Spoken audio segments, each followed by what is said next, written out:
요나는 대표적인 불순종의 선지자입니다. 하나님의 명령을 듣고도 반대편 다시스로 도망쳤지요. 그 결과 큰 물고기 뱃속에 삼켜져 3일을 보내며 비로소 회개하고 하나님의 뜻에 순종하게 됩니다. 우리는 이 말씀을 통해 하나님의 명령에는 반드시 순종해야 한다는 교훈을 얻게 됩니다. 근데 저는 요나를 그렇게 쉽게 말하지 못하겠더라고요. 왜죠? 요나는 분명 도망쳤고 하나님이 보시기에 잘못된 길을 택했잖아요. 그래요. 도망친 건 맞아요. 근데 그게 단순히 도망친 게 아니라 저는 요나가 진짜 괴로웠던 거라고 생각해요. 니느웨가 어떤 곳인 줄 알잖아요. 그냥 이방인이 아니에요.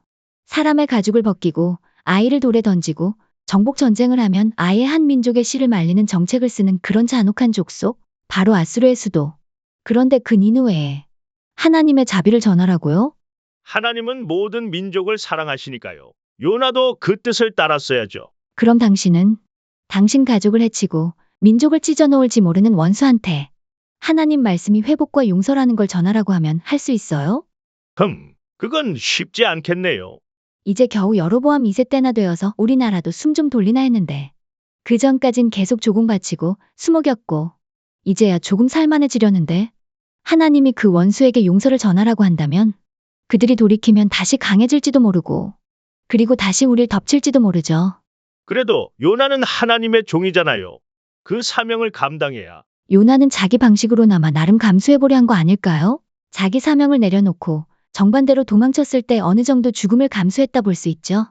다시스로 간 그 발걸음은 어쩌면 하나님이 어떤 분인지 너무나 잘 알았기 때문에, 용서하실 걸 알았기 때문에 요나가 다시스로 가는 배 안에서 자기를 바다에 던지라고 하는 걸 보면 잘 알 수 있죠. 그는 이미 죽음까지 각오하고 정반대로 간 거예요.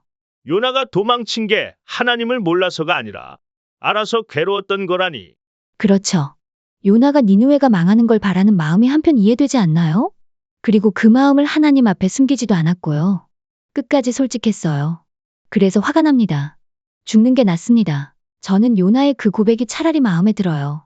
난 하나님이 누구신지 알지만 그걸 감당하기 참 어렵습니다. 그런 고백 말해요. 그러면 요나는 정말 하나님을 몰랐던 게 아니라 그 마음을 견딜 수 없었던 거군요. 일부는 몰랐을 수도 있죠. 하지만 하나님도 그런 요나에게 화내시기보다는 기다려주신 것 같아요. 요나가 본인의 솔직한 마음을 먼저 나누어 주기까지 더 큰 본인의 마음을 나누어 주시기 위해서요. 하나님의 마음을 배운다라. 용서의 무게, 자비의 깊이, 그걸 가장 아프게 받아들인 사람.